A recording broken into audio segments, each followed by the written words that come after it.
15ই জুলাইয়ের পরে ডাক্তার এবং নার্স বা সেবিকা আমরা আরও অ্যাডভার্টাইজমেন্ট দিয়ে, বিজ্ঞাপন দিয়ে চাকরির জন্য আহ্বান জানাচ্ছি।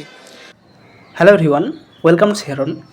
প্রত্যেকেই এই ভিডিওর ক্লিপটা দেখেছো। এবিপি আনন্দের একটি সাক্ষাৎকারে বর্তমান স্বাস্থ্যমন্ত্রী এই বক্তব্যটি রেখেছেন, যেখানে বলা হয়েছে 15 জুলাইয়ের পর স্বাস্থ্যে নিয়োগ করা হবে, ডক্টর, নার্স প্রত্যেকটি পোস্টে রিক্রুটমেন্টের জন্য নোটিফিকেশান পাবলিশ হবে। লাস্ট যে বাজেট প্রকাশিত হয়েছে বিজেপি সরকারের প্রথম যে বাজেট, সেই বাজেটে কিন্তু বিভিন্ন রিক্রুটমেন্ট সংক্রান্ত কোথাও উল্লেখ থাকলেও স্বাস্থ্যে রিক্রুটমেন্ট রিলেটেড কোনো নোটিফিকেশান বা কোনো বক্তব্য ছিল না। বাট তার আগে বা বাজেটের আগে বর্তমান সরকার আসার পরেই বারবার স্বাস্থ্যের ক্ষেত্রে রিক্রুটমেন্টের কথা বলা হয়েছে।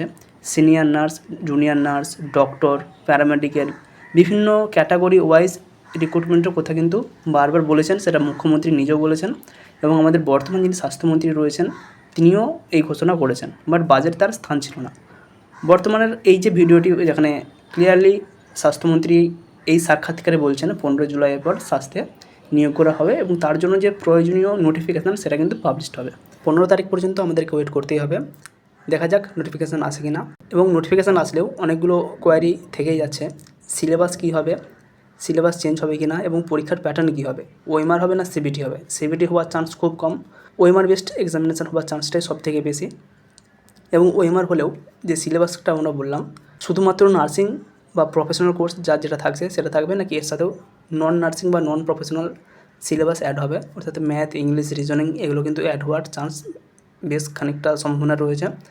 এছাড়াও ইন্টারভিউর উপর কতটা জোর থাকবে, ইন্টারভিউর মার্কস কমবে নাকি একই থাকবে, সেটাও কিন্তু আমাদেরকে ওই নোটিফিকেশানের উপরেই জানতে পারবো। যদি নোটিফিকেশান পাবলিশড হয় সেটা অবশ্যই প্রত্যেকের ক্ষেত্রেই সুখবর, আনন্দের একটা খবর হবে। এখানে একটা কোরিলেশান লক্ষ্য করবে, 2021, 2025 বা 2022, 2025 জিএনএম এবং বিএসসি নার্সিং যারা ক্যান্ডিডেট ছিল, স্টুডেন্ট যারা ছিল, ফাইনাল ইয়ার যারা এক্সামিনেশান দিয়েছে ডিসেম্বর 2025-এ, তাদেরও কিন্তু ফাইনাল রেজিস্ট্রেশন পাবলিশড হয়ে গেছে। অন্য বছরগুলিতে দেখা যায় রেজিস্ট্রেশন অ্যাপ্লিকেশান করার পর আরও 3 মাস বা 4 মাস সময় লাগে, বাট এই বছর কিন্তু সেটা অনেকটা ফাস্ট হয়েছে।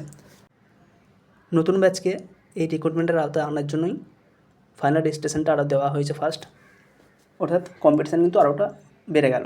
আগে প্রায় 56,000 মতো ক্যান্ডিডেট অ্যাপ্লিকেশান করেছিল, সেখান থেকে 6,000 বা 5,000 সামথিং ক্যান্ডিডেট রিক্রুটেড হয়েছিল।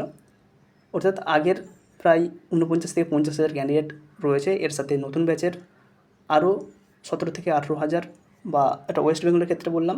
এর বাইরেও আরও অনেক ক্যান্ডিডেট যারা রেসিপ্রোকালের জন্য অ্যাপ্লিকেশান করেছিল তারাও কিন্তু রেসিপ্রোকাল পেয়েছে।